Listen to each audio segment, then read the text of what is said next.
Welcome into another live edition of Bully Ball on the Gold Standard Podcast Network. Today, the San Francisco 49ers mandatory minicamp opened, and there was nothing really to speak about, but there are things to speak about that have to do with the team, and we're going to talk about it all right after this. Me and Steph Sanchez, stick around.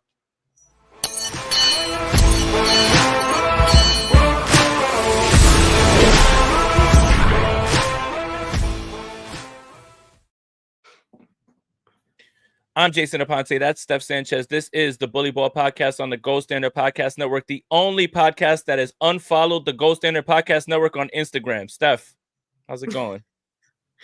I'm good, man. How are you? I'm good. Mandatory minicamp is going, and now the 49ers are moving along, and everything feels great, and there's a few things to be a little concerned about. Kyle Shanahan, allowed some updates today about players, but it didn't seem too off-putting. But we have to start with what everybody's always talking about these days on 49ers Twitter. Brandon Aiyuk, who hates the 49ers and hates his teammates, was there today, hanging around, looking like a little, bouncy, whatever the word is. He didn't practice, and obviously we got the update later on that Kyle Shanahan said he won't be ready for training camp. Not a big shock at all. But why does Brandon Aiyuk hate his teammates if he's out there hanging out with them and everything, and hate the 49ers if he's out there hanging out with them? Yeah, it's almost like someone forced him, right? To go out there. Blink twice if you're being held hostage, Brandon. Yeah. He wasn't wearing the appropriate attire. I think Kyle yelled at him. No, I'm kidding, but then we're still back. It was nice to see Brandon out there. I know I believe it was Leonard Hankerson, is the 49ers wide receiver coach, that kind of alluded to, him kind of encouraging Brandon Aiyuk to maybe be more of a coach right now, as best he can be, while he's, still getting up to speed, coming off that ACL tear, and he's obviously limited in what he can do. So he was out there with the guys, and as the guys are running routes, he's there alongside them, not running routes, but just, there. So it's good to see, I guess. I kind of wonder, though, like, if the team is trying to encourage him to, be this veteran that is kind of going to be the exemplary wide receiver of this group, because without Debo, like, he is that guy now, right? Like, he's that veteran who's been on the team for a number of years now. Wide receiver one, you just got the bag, and here's the video of him, alongside these guys. I kind of wonder if, part of them wanting to have him be more involved, like, I wonder if he's ready for that. Like, remember when Brandon Aiyuk joined the team as a rookie and he was so quiet, introverted? I feel like it took him a while to even break free from that and just be a little more open in speaking with the media and things like that. And, I just don't think that's him as a guy right now and as a player. And I do think the team is maybe encouraging him to do that. And it almost feels like it looks unnatural, honestly, just looking at these videos, and it's kind of like, I don't know what to do. That's just the way I'm reading it. I could be reading into it way too much, Jay, but I just kind of wonder if he's ready to be that guy yet. I understand from the 49ers standpoint wanting him to be that, like, hey man, we just paid you a lot of money. We got a lot of young guys. Like, we want you to be that example for them. But I just wonder if he's ready. Leonard Hankerson called him a quasi-coach, being in there and also helping guys be there. What a selfish person. Just a quasi-coach. I think if he's not taking on a full-time coach role at this point, my God, man. And the reason that I keep making these jokes is because I couldn't help but notice in our last episode when we talked about Brandon Aiyuk, and you and I both said we don't care. There was one particular comment that really stuck out to me when I do it, because, yeah, I do read the comments and everything. You just lost a subscriber. How could you unsubscribe to the pod because we said we don't care about what Brandon Aiyuk shows on social media and posts on social media? Like, listen, man, if you want to unsubscribe for a reason, I've got plenty of things to say that are far more controversial and things that'll get you far more upset. And the point that I'm trying to make is this whole Brandon Aiyuk thing has elicited so many strong, weird responses from all corners and all different things. Trade him. Oh, he's terrible. Oh, this. Oh, guys, relax. It's social media. It doesn't matter.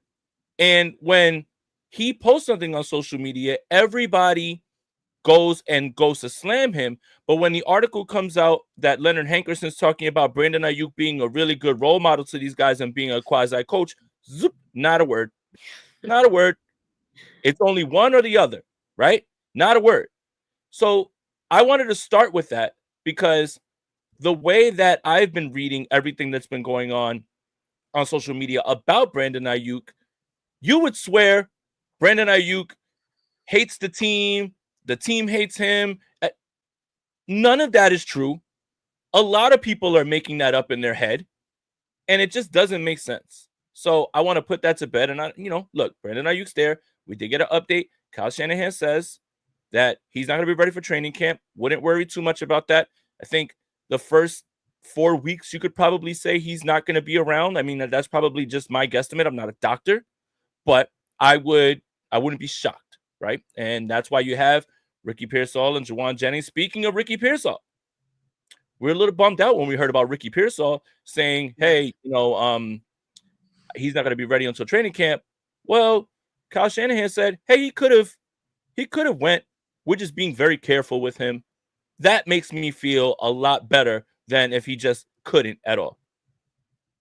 I think that's kind of the overall theme from a lot of the injuries that we've been hearing about. And you're hearing about guys that you haven't necessarily heard about certain injuries tied to them, but a lot of veterans, you hear about them working off to the side. Like, it's all this very cautionary approach, and it's minicamp. It's, what we just went through, OTAs, like all of that is not so serious, but it is valuable for some players. And that's basically what this part of the season or the off season is for. So as we're seeing here, just some of the injury updates that Kyle Shanahan gave us, Jair Brown, working through the ankle, Ricky Pearsall, Trent Williams, Alfred Collins, Andre Dillard, Juwan Jennings, George Odom, Yetur Gross-Matos. Those are all guys, according to Kyle Shanahan, that will be back for the start of training camp. And I recall that as far as Ricky Pearsall, Kyle did say that initially when the hamstring injury was reported. Like, he did say, yeah, he'll probably be ready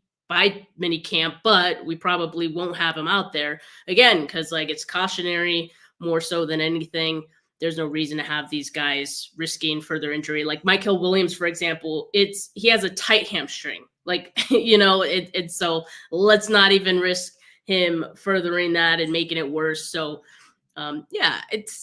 this is par for the course, I think, at this time of the year. One thing that was interesting, Jay, is that Kyle Shanahan said, yeah, like, I kind of want to cancel the week of practice, but this time is valuable for 20 guys.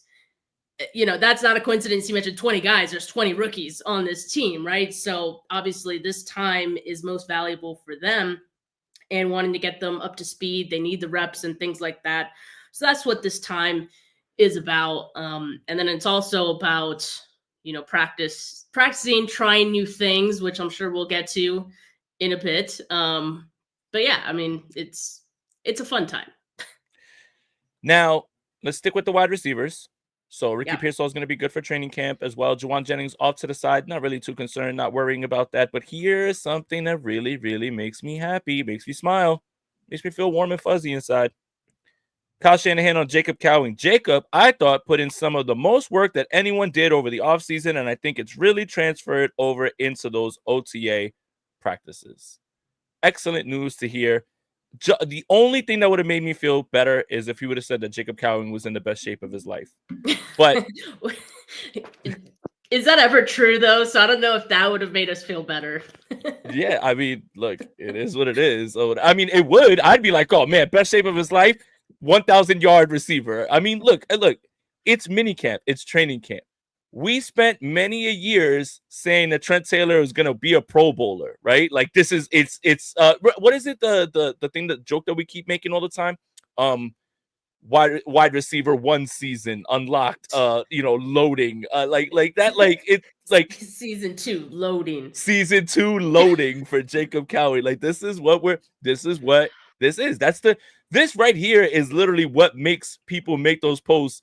Breakout season coming, incoming, loading. All right, bro. Like, but no, seriously, I really have high hopes for Jacob Cowing, and I'll take anything that I can hear that's good, especially since, we can't watch what's going on. And, by the way, training camp is going, we might not even be able to watch that because they're going to put that in the stadium and put the fans outside or whatever. Whatever. That's a whole nother story for another day. But Jacob Cowing, drone. You have to fly a drone over to catch practice. You're gonna have to climb one of the flagpoles to be up there to see the way that they're gonna start putting this out there, because they just don't want anybody to ever watch training camp. Gotta love the 49ers. But Jacob Cowing, we in, we out, we moving. What are we thinking? I think it's huge to hear Kyle Shanahan pretty much echo the same sort of comments that Brock Purdy also gave on Jacob Cowing. And I believe, even George Kittle said, like, he looks bigger. And so everyone that has been asked about Cowing has nothing but good things to say about how he's attacking this offseason. And that, to me, tells me that it's looking like a season of growth for him, right? So I think that's huge. I think the biggest issue for him last year was probably from the playbook standpoint, right? Like, I think you've said it before, Jay. It's not so much the questions we had about his talent. We knew that was there. It was just more so of, okay, what's keeping him from getting on the field? And I think, probably a little bit of the playbook thing, being in the doghouse and just not having that same trust from Kyle Shanahan that maybe Ricky Pearsall had earned over the same course of time. Now for Jacob Cowing, especially with Ricky Pearsall out right now, like, I think that this is a big opportunity. And of course, Brandon Aiyuk being out, this is a big opportunity for him. Robinson's not going to be playing the first 3 weeks. Do we know that? He's going to be suspended for something. I know. We just don't know. And like, I wish someone would ask Kyle Shanahan about that, because it's like, do you know? Do we know? He's going to get mad. No, why? I know, why? He probably would. Yeah, he's gonna be like, I don't know why you're asking me that.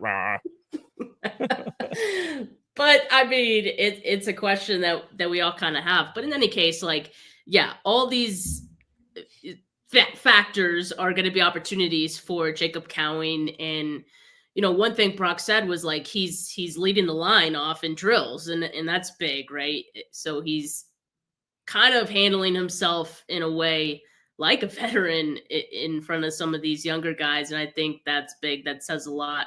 Obviously, building that trust with Brock Purdy this offseason, along with Ricky Pearsall, having that timing with him, that connection is going to be huge. And as a lot of guys have said in their pressers so far, it's not football yet. We got to see it all come together once real game action happens. We're a long ways from that. But I feel really good about what people are saying about Jacob Cowing so far, and Jordan Watkins, Jay. Oh yeah, Jordan Watkins. I just finished a dynasty rookie draft in the 4th round. I was like, my last pick was there. I was just like, he's getting too much hype. I just got to grab him and snatch him up or whatever. So I'm in. A 4th round investment is not bad.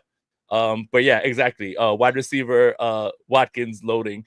I did want to ask you this. While the Brandon Aiyuk news about him not being available until training camp is fine, because I feel like it's expected, does the Malik Mustafa news about him not being ready for training camp kind of put a little bit of a damper on something? Because that safety group, and we talked about it. Remember last episode, Jason Pinnock and Richie Grant are certainly safeties who have played in the NFL. That's what I want to say. That's it. That's it. I mean, that's all I got. But that makes you a little bit more concerned, because, and I want to also clarify, because everyone, well, not everyone, a few people seem to be confused as to what the injury is right now. When you say ACL injury, he didn't tear his ACL. Right. He had a re-aggravation of an ACL injury in the season finale. What does that mean? I'm not a doctor, but it doesn't mean that he tore his ACL. Now, we don't know how long it's going to be, but when you look at this safety group, and I have another conversation that I want to pivot this to, because it does have to do with the fact that, Jair Alexander's available, Jalen Ramsey's on the trading block, like there's something else that I kind of want to throw at you. But this safety group now, if Malik Mustafa is not going to be there, it's a little bit, you're a little bit nervous, even if, Marcus Siegel is somebody that you're high on, even though we haven't seen him play it down yet. And, and Jair Brown is going to be somebody who's going to have to step right in, like if he's going to play in training camp. So the safety group, it doesn't feel as good right now. Yeah, we can't be high on Siegel. We haven't seen him. We can't even be high on Jair Brown because, we don't know what version of Jair Brown we're going to get. I do think having better coaching in his corner with Robert Saleh, that could help, right? I also think another thing that could help the safety group is going to be the better defensive line. That's another thing we spoke about last week, right? So maybe the 49ers are banking on that. Maybe they're waiting till the right time to address the safety position because I think, we've also said that if the 49ers add someone, it's probably more likely that it happens before that first week of training camp. And out of every position that we still have questions on, and there's still a few, right? Safety is probably the biggest question that we have. And so I got to imagine that's one that they look to address. And we've talked about it. There's guys out there that are probably going to be available for the 49ers, if they so wish to address it. I do think, for now, maybe they just want to get a good look at some of those depth guys that they do have, like Jason Pinnock, who, apparently had an interception off of Purdy today. So it seems like he's coming along, maybe. Also, Richie Grant. They want to get a good look at those guys without maybe additional competition and just see if any of those guys, end up leading the pack a little bit. And Pinnock does have some special teams experience as well, which I think could help him. But yeah, I mean, you're not exactly jumping for joy about having a guy like Pinnock potentially start. That is concerning, right? So yeah, that's a bit of a bummer. I think ever since the Mustafa injury news was even brought up, there was a lot of vagueness around it, right? We didn't really know what the timeline was going to be. So, now we know he's not going to be ready for training camp, but that just further underlines the importance for adding someone at some point. But yeah, I don't see it happening right now, but probably closer to camp. I want to bet some money that they do. Julian Blackmon, Justin Simmons, you're still out there. The 49ers certainly have enough to make a move for one of those guys. Absolutely. I want to ask you this. I want to pivot from that to this because of the secondary. Why isn't cornerback a concern for the 49ers? And here's what I'm going to say. Ronaldo Green's a dog and so is Diamador Lenore. What if one of those guys gets hurt? Yeah. Who plays? Trey Brown? Darrell Luter. So how is cornerback not a concern right now for this team? I think Upton Stout plays slot. He can't play outside. That's cool. The idea of Upton Stout is that both those guys have to be there. My question is this. Are the 49ers just operating under a perfect world scenario where nobody ever gets hurt? No, Demo didn't get hurt last year or anything like that. They never do that, Jay. They never do that. Look, they're very top heavy. Those two guys are nasty. We're good there. As long as they don't get hurt. If they get hurt, dear God help you. I don't care about scheme. I don't care about front seven. You're about to see some people that shouldn't be out there. So I'll present you this. Jair Alexander, Jalen Ramsey, Greg Newsome. Now, I would present this in this way.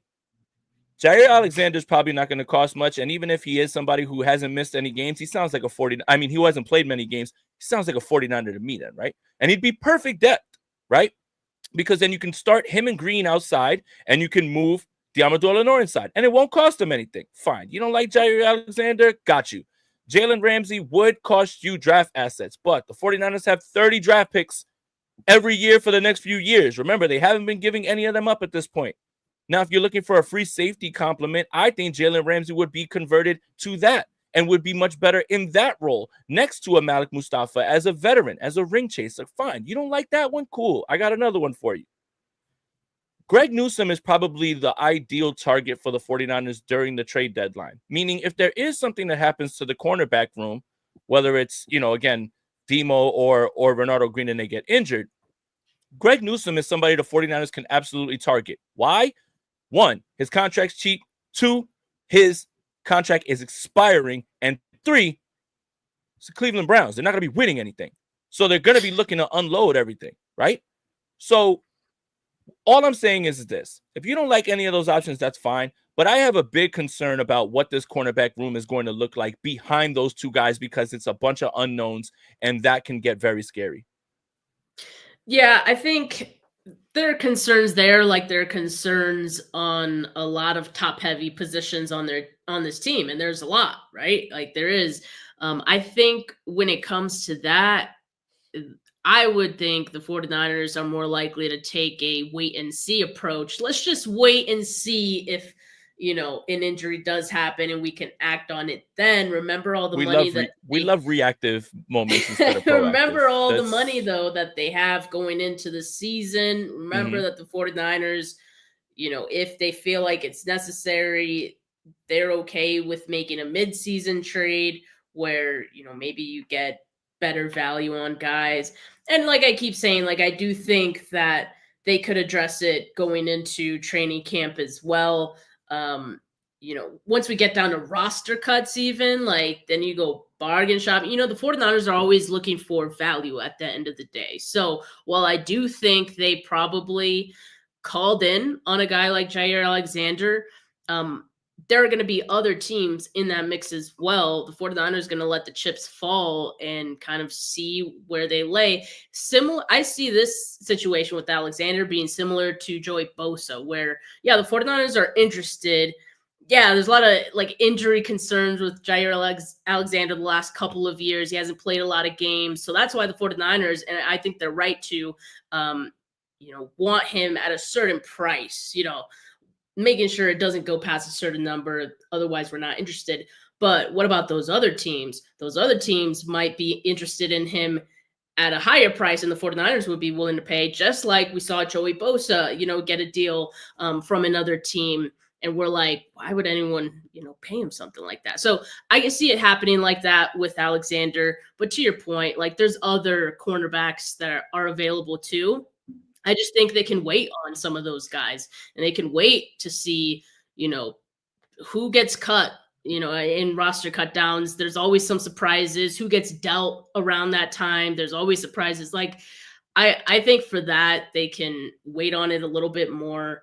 Again, there's a lot of these positions where you can make the case the 49ers should bring someone in, but I think they have other priorities like safety. I would say bigger priority than that. But I get your concern. I do think the 49ers do operate in such a way where they're always assuming that everything will go right and never quite prepare for the worst case scenarios. You can't possibly prepare for everything, but it would be nice sometimes to see them try. Yeah, and Leon Sandcastle, shout out to Dion, Asante Samuel Jr., right? And that's, again, you just wait for it. He has some medical landmarks to go to. Seems like he'd be a fit. Concern is tackling, run defense, that's fine. But again, it's good depth, right? Like you feel good about that. Another name that keeps popping up, if you've hung out with Robert Saleh and been in an elevator with him, you better believe that you're probably going to be linked to them. That's Jordan Whitehead from the Bucks, right? Like he played with the Bucks formerly. He's linked to him as well too. A little bit more about Jair Alexander. Lest we forget, Robert Saleh was a consultant over there in Green Bay as well last year. Has gotten eyes on him. So I think two things can be true. It's got to pass the Robert Saleh smelling test, right? Because he's the one who's putting his defense together. And if anybody knows, it's him. It's definitely him about what he thinks about him as well too. But we're going to see how this goes. I think, again, when you look at, oh my God, what's the depth going to look like? You can't obviously have star players at every single position or players right behind them. But, the depth gets scary when you start to read these names that are behind those guys. Oh my God. It is. You know what, Rob, look up every single cornerback that's on this 90-man roster right now and post it on the thing and post it up because I want to read some of these names. And I want to read some of these names. And I'm not trying to invoke any fear, but you guys need to be concerned You guys need to be very Fear concerned. Yeah. mongering over here. Yeah, fear. You know what? The good vibes are over. It's time to get negative and everything. No, it's just looking up and down this roster, Yeah. where it's at and how many people they're going to carry. I do think the 49ers really want to get Darrell Luter a shot, and they really believe in him. I don't think they want him to be a special teams guy. That's somebody that I really feel, and again, I'm just going off vibes, that they're really high on. But they do need to bring in more proven commodities, right? Like one way or another. And I don't know what that looks like. And again, it doesn't need to be some splashy move. Just saying Jair Alexander and Jalen Ramsey is just pointing out somebody who's, available. It doesn't mean that that's the necessary fix, So it's just looking at safety. Now you get a little weary about what's going on when you hear about Malik Mustafa. Again, Justin Simmons, we talked about that, Jordan Whitehead, all those guys that are there that you can add. That's fine. Maybe you just bank on Marcus Siegel and Jair Brown. You feel good about that. Listen to these names for our audio listeners. If you have a kid in the car and you're driving, they're not car sick. They're not throwing up because they're car sick. They're throwing up because of these names. Ready? Trey Avery, Trey Brown, Derek Canteen, Dallas Flowers, Ronaldo Green is really good, Chase Lucas, special teamer, Diamador Lenore, Darrell Luter, Jacob Robinson, who people are actually really high on, so maybe I should, slow it down a little bit, with that as well too, and Upton Stout. Derek Canteen sounds like when you make a Madden player and you don't change the name at all, like that doesn't even that doesn't even seem real. Even Dallas Flowers, Dallas Flowers is crazy. Yeah, exactly. Like what? And then 2 trays again. It's just like they're just like it's almost like 2 trays. They were 2 trays. They were outside. They were outside the stadium, and they're just asking people, "Hey, have you ever played cornerback?" And he's like, "Yeah, I did in flag football." You know what? You're on a 90-man roster. Get in there. Like they're just bringing them in right in front of the stadium. I'm just nervous about this cornerback room outside of the things that we know, and a lot of what they're banking on is just that these guys are never going to get hurt. There's never going to be any issues. And I don't think that that's a smart way to operate. Yes, I have concerns on that too. So we'll see how the 49ers address it. And hopefully the defensive line is a lot better because they'll need to be to keep the secondary looking good. But another thing, speaking of the defensive line, hearing more guys talk about Bryce Huff, hearing Trent Williams talk about Michael Williams, all those things really excited me.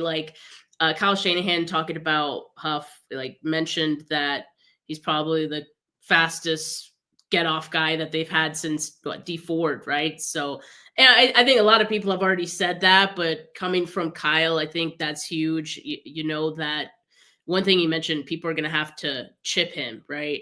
What do people do with Nick Bosa now? They chip him. Well, okay, that's going to free up Bosa then if they're going to have to be chipping Bryce Huff. So that's huge. And the exact quote is he affects the quarterbacks. We talk about just getting off the ball and how fast he does it.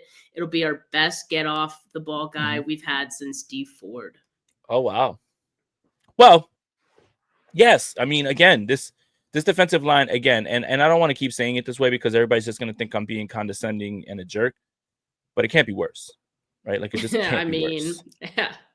It can't be worse, right? It's just a fact. Yeah, it's just the law of averages here. Like we're just playing the law of averages. Now, how much better is the question? It's not, is it going to be better? It will be better, but how much better? But hearing that about Bryce Huff, and they're talking about how fast he is and everything, and I believe it was Trent that was really glowing, talking about him, about he's gonna be a menace and it's gonna be a tough time. And also, by the way, I kind of wanted to make sure I didn't lose this one either. Trent Williams said this is the first time in 10 years that he's been at any sort of OTAs, minicamp, anything like that as well, too. If you think that he's not taking this seriously or if he doesn't understand the significance of the season, that's a really good sign as well, too. But, yeah, if we are talking about the shortcomings of a potential injury in the secondary, anything like that, then it has to be the defensive line that covers that up, right? And that's something that you really have to look forward to in terms of that. And this is the full quote about with Trent Williams. He's going to bring that speed demon off the edge, that guy that is going to require a running back or chip opposite of Nick. I think he adds that kind of D Ford effect where they had in 19 that took them to the Super Bowl. Remember, Trent wasn't on that team. One of the reasons we had a really, really good defense for those couple of years is having that guy who can actually make the quarterback step up by getting a good jump off the ball and being able to bend the edge. And that's why. He's a little bit smaller. He's faster. He's going to beat tackles. That's the idea. And again, when he's only going to be on the field when it's time to rush the passer. Stop the run and have some fun is what the 2025 49ers is going to be all about. But if we're talking about shortcomings in the secondary, then it has to be the defensive line that really picks it up for them, Steph. And that's where you need this development right away, kind of from all the rookies that they drafted. Yeah, and speaking of the rookies now, like what Trent had to say about Michael Williams, it sounds like he's made quite the impression so far. He kind of talked about his size, called him a mountain of a man. And I think like he that talks term. about he talks about the like role that he could have, how he can play on first and second downs to stop the run, and then on third downs you kind of let him play wherever. So just figuring out the role for Michael and him already making that impression on Trent. And, we've heard other people speak pretty well about Michael so far too.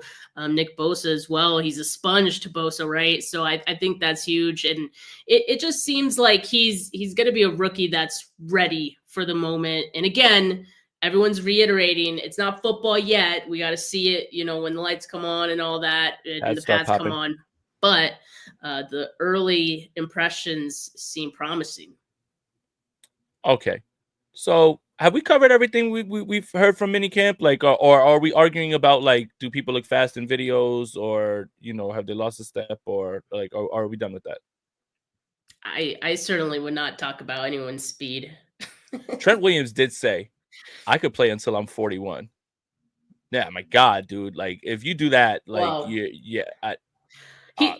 he said it before, and I think there's still some fear from fans, right, about what if. He said it's year to year.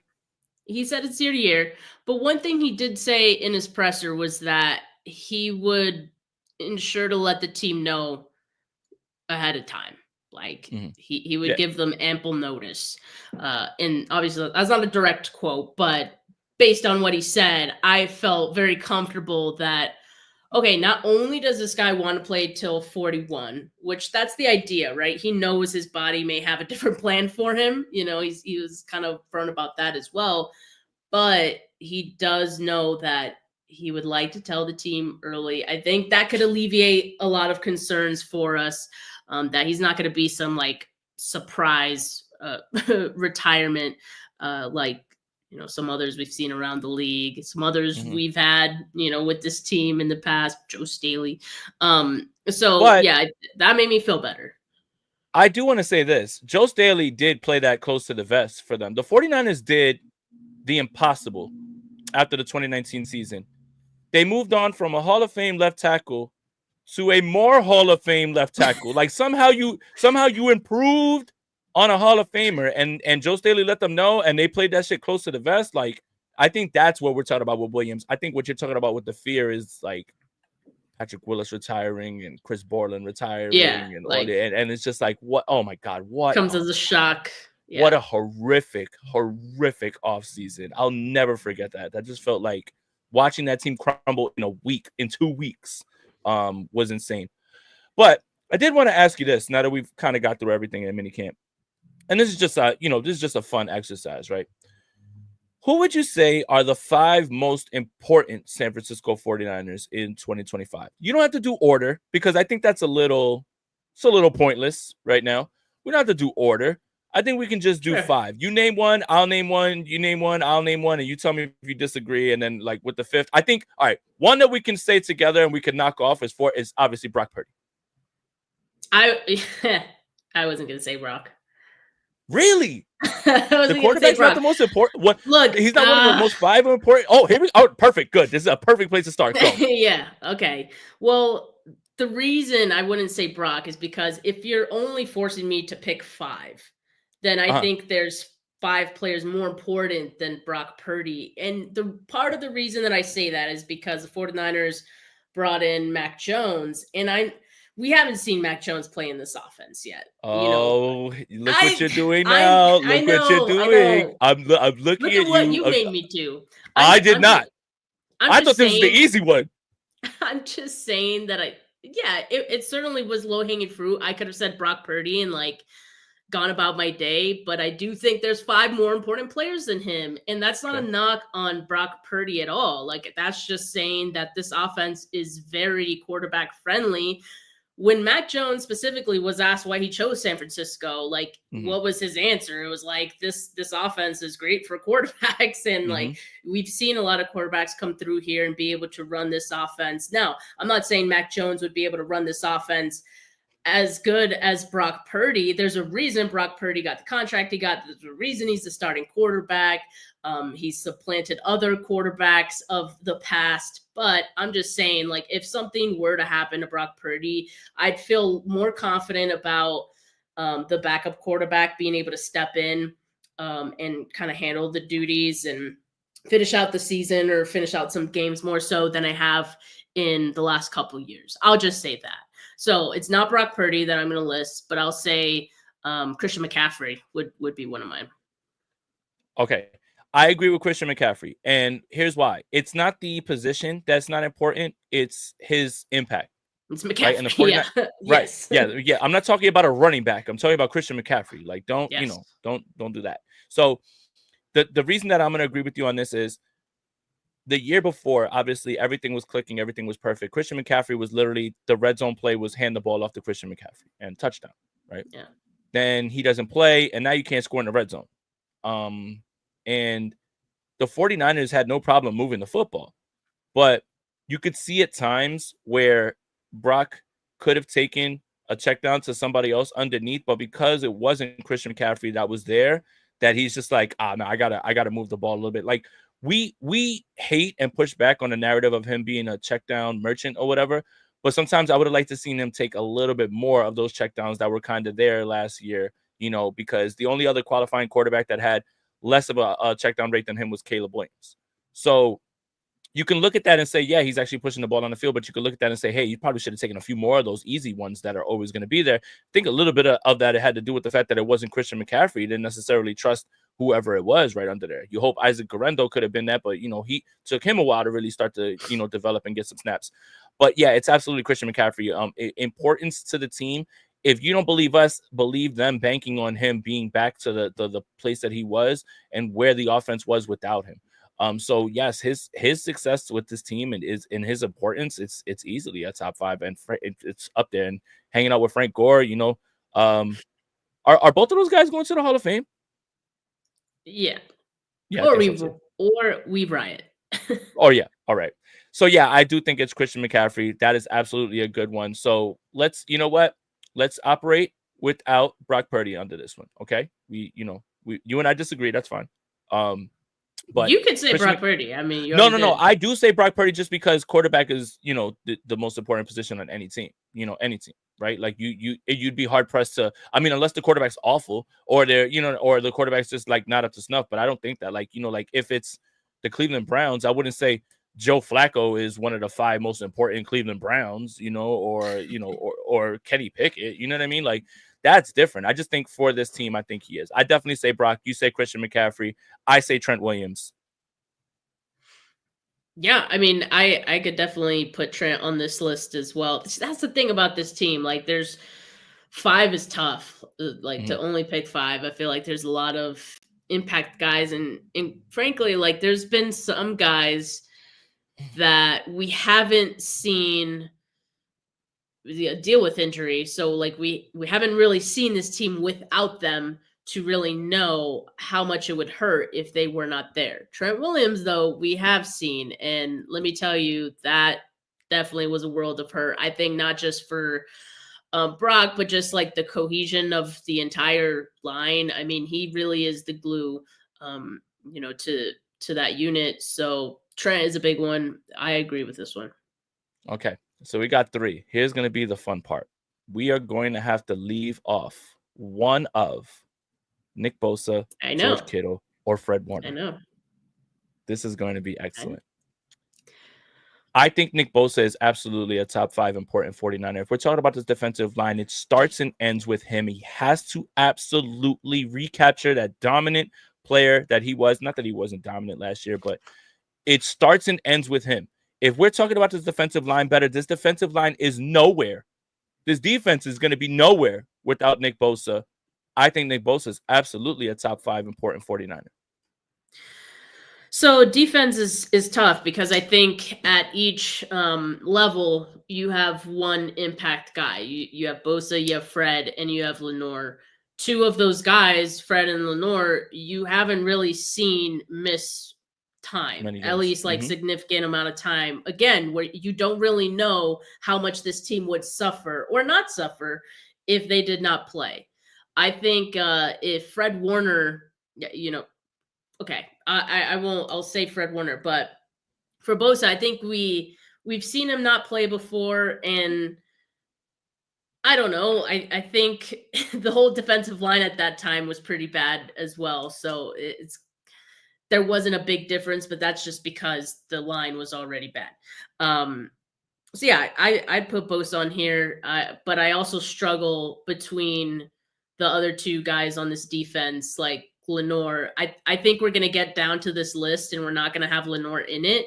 But if he did not play, kind of to your point, what we were talking about earlier about the corners, like if any of these guys like miss time, we're freaking screwed. So I'm also tempted. Like I really want to put Lenore in here, but Bosa, yes, I agree with that one. What's Dante Johnson up to these days? What about he's what on about speed dial. He's on speed dial still on Lynch's phone. Drake Kirkpatrick or Josh Norman.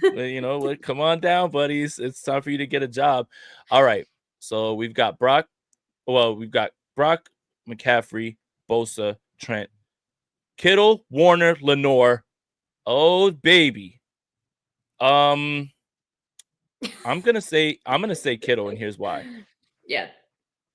If we're talking about this offense, I think that this offense is finally waking up, and thank God that he has a quarterback who's, very willing to get him the football. It's kind of waking up that, hey, George Kittle's pretty fucking good, and maybe we should get him the ball a lot and throw it to him a lot, because he still is the best tight end in the world, right? So if we're talking about the offense doing a little bit more of the heavy lifting while we're waiting for this defense to go through its bumps and bruises and everything as well too, it's hard for me to say that George Kittle is not a top 5 important 49er, because this offense is going to have to be much more productive in the red zone, and that happens with him. And moving the football, it's with him as well too. He's still the best in the world, man. I hate this too, and I don't know why I backed ourselves into a corner with just 5. And I get why now you're talking about with Brock or whatever, because of all these other guys, right? Fred, Lenore, there's so many of them and everything. I think, to your point, I understand that. But I don't know how you leave George Kittle off this list when we think that the 49ers offense is going to have to do more this season, and he's a huge part of that. You don't leave him off this list, and that's because he is everything, to this offense, and he was last year when, two of the guys that we've named on this list were not there, CMC and Trent, and it felt like then the offense revolved around Kittle, and it was as successful as it could have been, right, without those other guys in the mix. But I think Kittle, filled in pretty admirably on his own, and I think, yes, it speaks to the importance of him getting the ball more, right? And we know he has a big impact in, maybe helping out on some blocks here and there, although I think that's a little overblown, but he's good at that as well. He's certainly probably the best tight end at that, if we're just comparing him to other tight ends. But just the impact that he has on this team, the role that he has, he's multifaceted. I think, yes, he absolutely needs to be on this list. So who's that 4th, or who's our last guy, the 5th? And mind you, I think we got our 5. Well, I have 4 because I didn't have Purdy. You don't have Brock, so I could add one more, I guess. I'm gonna go Fred. So, all right, this is good. That was this is your good. 5. So that was your 5. Yeah, that's my 5. Yeah, that's good. Your 5 was Purdy, CMC, Trent, Bosa, Kittle. Mm-hmm. My 5 are all those but Purdy. And I'm going to put Fred in here because, I think we've been so fortunate to not know what this defense would look like without him, and because I don't want to know. Exactly. He has just been the model of consistency and health, that even when he's fighting through injury, you see how much effort he was wanting to put for this defense that was severely lacking, last season, right? Um, I mean, he makes that defense go. I think when he's on the field, it's like he's the head coach of the defense, and yeah, I can't imagine what it would look like without him. I think about now, even without Greenlaw, right? That room is lacking, and we could probably have the same conversation of what's that depth looking like in the linebacker group if Fred goes down, right? Again, knocking on some wood here and hoping for his health this season. But yeah, I mean, Fred to me definitely has to be on this list. But this is a fun exercise. I'm really glad you asked, because there are so many impact guys on this team, which I don't know if the greater point of the exercise was to kind of say like, hey, like there's still a lot of foundational pieces, but there's a lot of foundational pieces on this team, and they're pretty good ones. There's a number of these guys that we would call the best player at their position league wide. So I think that says a lot. And I think the point of this exercise is to show that the 5 most important players, the most of them are going to be on offense, because offense is going to be what is going to help this team mitigate whatever defensive issues and struggles they're going to have with, whether it's rookies or anything like that. Like this year, and we've been saying it, this year has to be a Kyle Shanahan cook it up offense year, right? If you think that Kyle is the coach, if we think Kyle is the coach that we think he is, and the offensive play caller and the scheme, guy, this has to be the year where offense has got to be lighting it up. And, that's really where I was going with this, right? Because on the back end of this, right, I don't have Fred Warner on it, but Fred Lenore, Dominic Pooney, Malik Mustafa, and Renardo Green, those are probably your other guys. Now, if you want to throw in Brandon Aiyuk when he comes back, we'll figure that out later on. We'll figure all that stuff out. We're talking about as of right now. Like we're operating under the assumption that maybe, God forbid, Brandon Aiyuk doesn't play. We're talking about day one, week one, right away, important guys. That's who these guys are. But yeah, the point is to show you the 49ers have a core and a foundational core that other teams would kill for. But the top 5 guys, a lot of them are going to be offense, because we really think that the offense has to be carrying the load, for this entire time, for all the time that we're worried about the defense. So yeah, I think that's really what the point of the exercise was. But it also is to show 49ers fans, when you're like, oh, I don't know about that, it's fine, but you have such high-end talent, other teams would kill for that.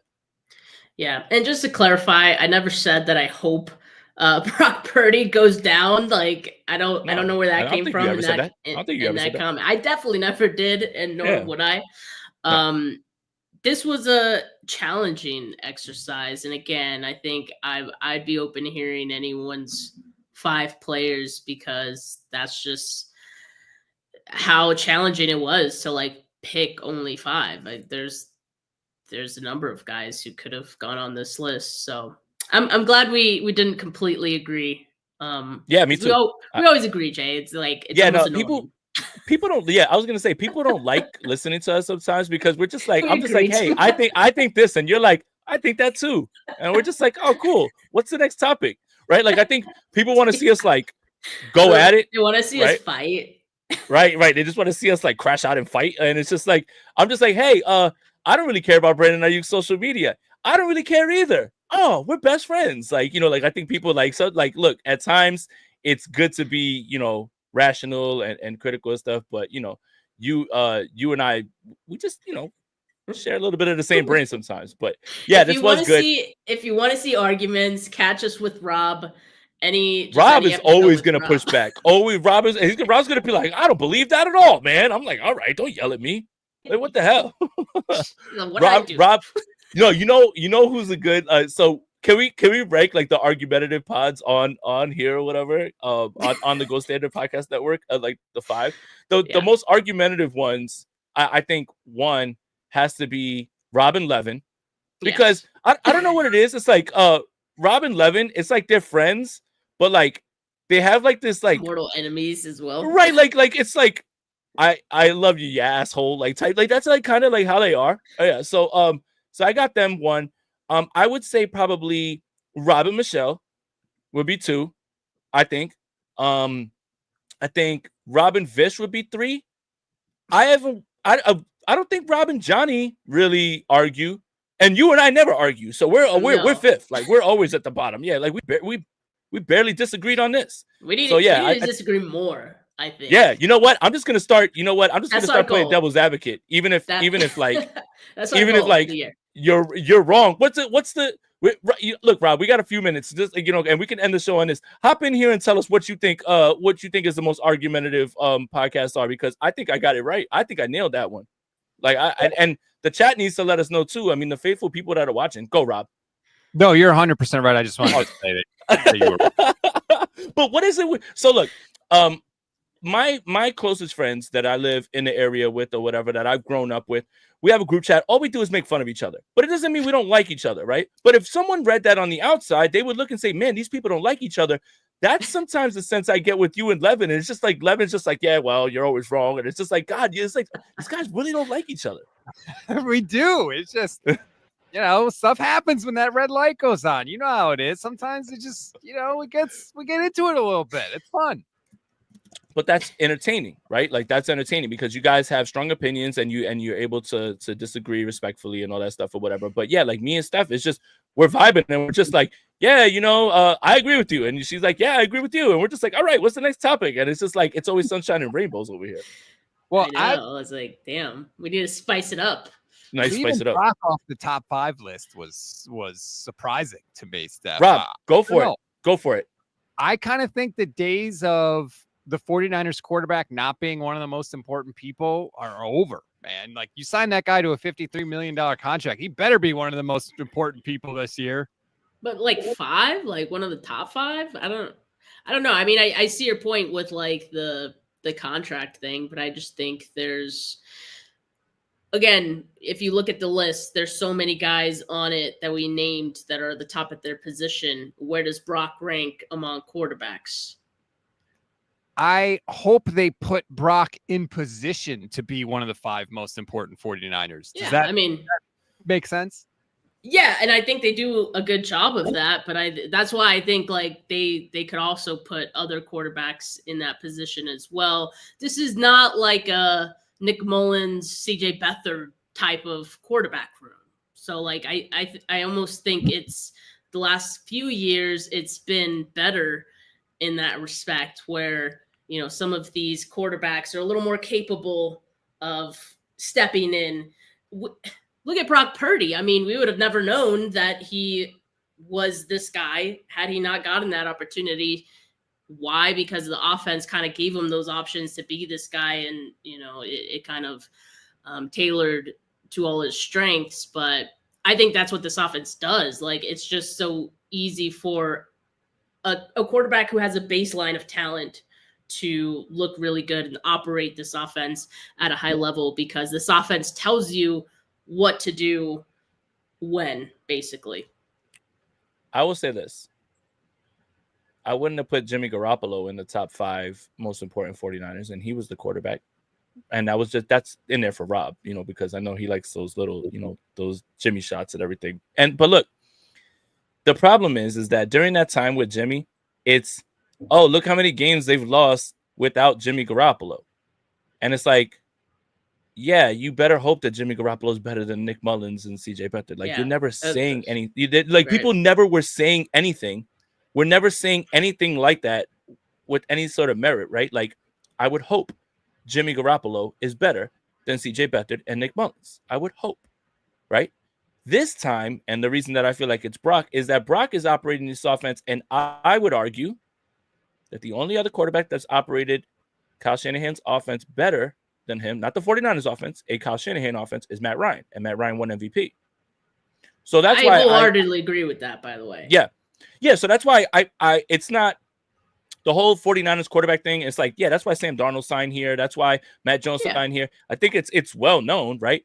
But I kind of agree with what Rob said, and it kind of made me stick in my mind. It's like, I'm not just putting the 49ers quarterback in the mix. I'm putting Brock Purdy in the mix. The same thing we're talking about running back, right? Like, running back is is not a premium position, but we're not talking about a running back. We're talking about Christian McCaffrey. We're not talking about any 49ers quarterback. We're talking about Brock Purdy. So I think that's my thought process on why he's there at top 5. Yeah, and I saw someone in the comments say Christian McCaffrey's not top 5 worthy because look at this running back room. Look at Jordan Mason last year. He put up really good stats, but he was not Christian McCaffrey. Like, he was far from it for this offense. Oh, yeah. There's just like, all these guys we mentioned, they bring something unique to this offense that raises the ceiling, and not just of the offense, of the whole team, that raises the ceiling of the team. And, I mean, like I said, on a different day, maybe I do name Purdy on this list and I knock someone else out like Bosa or McCaffrey, and again, like I'd listen to any of those arguments. Again, good exercise, fun exercise, but the breaking news from this episode, Steph Sanchez leaves Trent Taylor off the top 5 most important 49ers, and I don't know how we're going to move forward in this podcast. That'll do it for this episode of the Bully Ball Podcast on the Gold Standard Podcast Network. Thank you guys for joining. Make sure you guys like this video, subscribe to the channel, hit that notification bell for when we go live. Follow Steph on Twitter at Steph49K. Follow me on Twitter, Jason Aponte2103. And, we both have YouTube channels as well, too. Take a look at the video, put a like on there as well, and subscribe as well, too. We both have some good content. Make sure you guys are subscribed to the Gold Standard Podcast Network, wherever you get all your audio podcasts. And for Steph, for Jay, we're out of here. Peace.